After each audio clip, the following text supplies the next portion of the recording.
Hi ಎಲ್ರಿಗೂ ನಮಸ್ಕಾರ, welcome back to my channel. ನಾನಿವತ್ತು ನಿಮಗೆ ಫ್ಲೈಟ್ ಬುಕ್ ಆದಮೇಲೆ ವೆಬ್ ಚೆಕ್ ಇನ್ ಹೇಗೆ ಮಾಡೋದು ಅಂತ ಈ ವಿಡಿಯೋದಲ್ಲಿ ತಿಳಿಸ್ಕೊಡ್ತೀನಿ. ಯಾವುದೇ ರೀತಿ ಸ್ಕಿಪ್ ಮಾಡದೆ ವಿಡಿಯೋನ ಪೂರ್ತಿಯಾಗಿ ನೋಡಿ.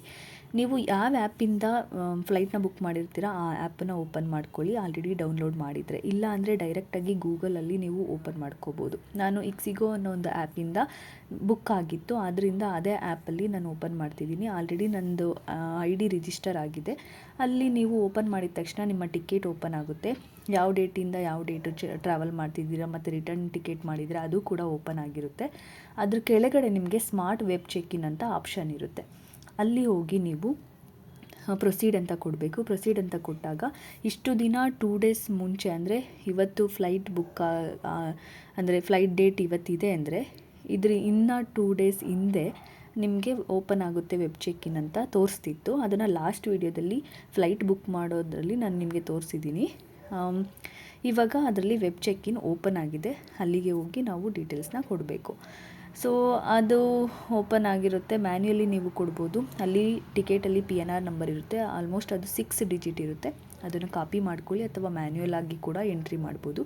ಅದನ್ನು ನೀವು ಇಲ್ಲಿ ಎಂಟರ್ ಮಾಡಬೇಕು. PNR ನಂಬರ್ ಮತ್ತು ಮೇಲ್ ID ಕೊಡಿ. ಮೇಲ್ ID ನೀವು ಯಾವುದನ್ನ ಟಿಕೆಟ್ ಬುಕ್ ಮಾಡಬೇಕಾದ್ರೆ ಕೊಟ್ಟಿದ್ರೆ ಅದನ್ನೇ ಕೊಡಿ. ಬೇರೆದು ಕೊಟ್ಟರೆ ಆಲ್ಮೋಸ್ಟ್ ತಗೊಳ್ಳಲ್ಲ.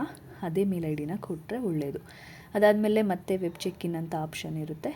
ಕಂಟಿನ್ಯೂ ಕೊಡಿ. PNR ನಂಬರ್ ಎಲ್ಲ ಚೆಕ್ ಮಾಡ್ಕೊಂಡು ನೀಟಾಗಿ ಕರೆಕ್ಟಾಗಿ ಕಂಟಿನ್ಯೂ ಕೊಡಬೇಕು. ಕಂಟಿನ್ಯೂ ಆದಮೇಲೆ ನಿಮಗೆ ಮತ್ತೆ ಆಪ್ಷನ್ಸ್ ಕೇಳುತ್ತೆ. ಏನಾದರೂ ಇಲ್ಲಿ ಯಾವುದು ಡೇಟು ಕರೆಕ್ಟಾಗಿ ಎಲ್ಲ ಚೆಕ್ ಮಾಡ್ಕೊಳ್ಳಿ. ನೆಕ್ಸ್ಟ್ ಮತ್ತೆ ನಿಮಗೆ ಆಪ್ಷನ್ಸ್ ಕೇಳುತ್ತೆ. ಸೀಟ್ ಏನಾದರೂ ಪ್ರೊವೈಡ್ ಅಂದರೆ ಕಾರ್ನರ್ ಸೀಟ್ ಅಥವಾ ವಿಂಡೋ ಸೀಟ್ ಈ ಥರ ಆಪ್ಷನ್ಸ್ ಬೇಕಾ ಅಂತ ಹೇಳಿ ಟಿಕೆಟ್ ಬುಕ್ ಮಾಡಬೇಕಾದ್ರೆ ಹೇಗೆ ಕೇಳ್ತಿತ್ತು ಹಾಗೆ ಇಲ್ಲೂ ಕೂಡ ಕೇಳುತ್ತೆ. ಎಲ್ಲ ಆಲ್ಮೋಸ್ಟು 350, 400, 450, 500 ಈ ಥರ ರೇಂಜಲ್ಲೇ ಇರುತ್ತೆ. ನಿಮಗೇನಾದರೂ ಬೇಕು ಅಂದರೆ ಎಕ್ಸ್ಟ್ರಾ ಪೇ ಮಾಡಿ ನೀವು ಸೀಟ್ನ ನೀವೇ ಬುಕ್ ಮಾಡ್ಕೋಬೋದು. ಜೊತೆಗೆ ಮೀಲ್ಸ್ ಕೂಡ ಕೇಳುತ್ತೆ. ಏನಾದರೂ ಫುಡ್ಡು ನೀವು ಟಿಕೆಟ್ ಬುಕ್ ಮಾಡಬೇಕಾದ್ರೆ ಮಾಡಿಲ್ಲ ಅಂದರೆ ಇವಾಗಲೂ ಕೂಡ ಮಾಡ್ಕೋಬೋದು. ವೆಬ್ ಚೆಕ್ ಇನ್ ಆಗೋ ಟೈಮಲ್ಲೂ ಕೂಡ ಅದನ್ನು ಆಪ್ಷನ್ಸ್ ಕೇಳುತ್ತೆ. ಜೊತೆಗೆ ಎಕ್ಸ್ಟ್ರಾ ಲಗೇಜ್ ಏನಾದರೂ ನೀವು ತೊಗೊಂಡು ಹೋಗ್ತಿದ್ರೆ ಅದಕ್ಕೆ ಪೇ ಕೂಡ ಮಾಡಬೇಕು. ಈಗ ನಾರ್ಮಲಾಗಿ ಡೊಮೆಸ್ಟಿಕ್ ಫ್ಲೈಟ್ಗೆಲ್ಲ 15 kg ಅಂತ ಕೊಟ್ಟಿರ್ತಾರೆ. ನೀವು ಎಕ್ಸಸ್ ಬ್ಯಾಗೇಜ್ ಏನಾದರೂ ತೊಗೊಂಡು ಹೋಗ್ತಿದ್ದೀರಾ ಅಂದರೆ ಅದಕ್ಕೆ ಎಕ್ಸ್ಟ್ರಾ ಪೇ ಮಾಡಬೇಕಾಗುತ್ತೆ. ಆಲ್ಮೋಸ್ಟ್ ಅದೂ ಕೂಡ 1000 ಮೇಲಿರುತ್ತೆ. ನಾನು ಆಲ್ರೆಡಿ ಹೇಳ್ದಂಗೆ ಸೀಟ್ ಕೂಡ 500 ಮೇಲೇ ಇರುತ್ತೆ. ಯಾವುದೇ ಸೀಟ್ನ ನೀವು ತೊಗೊಂಡ್ರು ಯಾವುದು ಬೇಡ ಅವರು ಯಾವುದನ್ನು ಅಲಾಟ್ ಮಾಡ್ತಾರೆ ಅದನ್ನೇ ತೊಗೋತೀವಿ ಅಂದರೆ ಯಾವುದೇ ಪೇಮೆಂಟ್ ಅವಶ್ಯಕತೆ ಇರಲ್ಲ. ನೀವೇನಾದರೂ ಸೆಲೆಕ್ಟ್ ಮಾಡಿದ್ರೆ ಮಾತ್ರ ನಿಮಗೆ ಆಪ್ಷನ್ಸ್ ಇರುತ್ತೆ ಅಷ್ಟೇ. ಅದ್ಯಾವುದು ಬೇಡ ಅಂದರೆ ನೆಕ್ಸ್ಟ್ ಅಂತ ಕೊಡಿ. ಬೇಕು ಅಂದರೆ ಸೆಲೆಕ್ಟ್ ಮಾಡಿ ಪೇಮೆಂಟ್ ಮಾಡಬೇಕಾಗುತ್ತೆ. ಇಷ್ಟು ಆದಮೇಲೆ ನೆಕ್ಸ್ಟ್ ಅಂತ ಕೊಟ್ಟಮೇಲೆ ಅದು ಫುಡ್ಡು ಇದು ಎಲ್ಲನೂ ಚೆಕ್ ಮಾಡಾದಮೇಲೆ ಪ್ರೊಸೀಡ್ಗೆ ಹೋಗುತ್ತೆ. ಪ್ರೊಸೀಡಲ್ಲಿ ನಿಮ್ಮ ಡೀಟೇಲ್ಸ್ನ ಕೊಡಬೇಕು.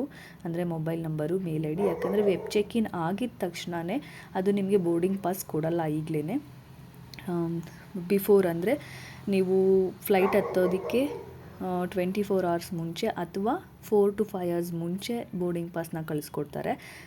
ಒಂದೊಂದು ಫ್ಲೈಟಲ್ಲಿ ಒಂದೊಂದು ಥರ ಇರುತ್ತೆ. ಅದಕ್ಕೋಸ್ಕರ ಅದರಲ್ಲಿ ನಿಮಗೆ ಮತ್ತೆ ಮೇಲ್ ID ಮತ್ತು ಫೋನ್ ನಂಬರ್ನ ಕೇಳುತ್ತೆ. ಅವರೇ ಅಲ್ಲಿ ಕಳಿಸ್ಕೊಡ್ತಾರೆ. ಅದಕ್ಕೋಸ್ಕರ ಅದನ್ನು ನೀವು ಟೈಪ್ ಮಾಡಿ ನೆಕ್ಸ್ಟ್ ಅಂತ ಕೊಡಿ. ನಂತರ ಸ್ಟೆಪ್ 4ಅಲ್ಲಿ ನಿಮಗೆ ಯಾವ್ಯಾವುದನ್ನು ತಗೊಂಡು ಹೋಗಬಾರ್ದು, ಯಾವುದ್ಯಾವುದು ರಿಸ್ಟ್ರಿಕ್ಷನ್ ಇದೆ ನಿಮ್ಮ ಲಗೇಜಲ್ಲಿ ಅನ್ನೋದನ್ನು ಅವರು ಅಲ್ಲಿ ಮೆನ್ಷನ್ ಮಾಡಿರ್ತಾರೆ. ಅದನ್ನೆಲ್ಲ ನೀಟಾಗಿ ನೋಡಿಕೊಂಡು ಮತ್ತೆ ಕಂಟಿನ್ಯೂ ಕೊಟ್ಟು ಆದರೆ ನಿಮ್ಮ ವೆಬ್ ಚೆಕ್ಕಿಂದು ಡೀಟೇಲ್ಸು ರೆಡಿ ಇರುತ್ತೆ. ಇದಿಷ್ಟು ಡೀಟೇಲ್ಸ್. ಇದನ್ನು ಅದು ಬೋರ್ಡಿಂಗ್ ಪಾಸ್ ಬಂದಮೇಲೆ ಅವರು ಮೇಲ್ IDಗೆ ಮತ್ತು ವಾಟ್ಸಪ್ಗೆಲ್ಲ ಅವರೇ ಡೀಟೇಲ್ಸ್ನ ಕಳಿಸ್ತಾರೆ. ಇದಿಷ್ಟು ವೆಬ್ ಚೆಕ್ಕಿನ್ ಡೀಟೇಲ್ಸ್ ಅಂತ ಹೇಳ್ತಾ ನನ್ನ ಇನ್ಫಾರ್ಮೇಷನ್ ನಿಮಗೆ ಇಷ್ಟ ಆಗಿದರೆ ಲೈಕ್ ಮಾಡಿ, ಶೇರ್ ಮಾಡಿ, ಸಬ್ಸ್ಕ್ರೈಬ್ ಮಾಡಿ ನನ್ನ ಚಾನಲ್ನ. ಮತ್ತಷ್ಟು ವೀಡಿಯೋಗಾಗಿ ಕಾಯ್ತಾ ಇರಿ. Thank you.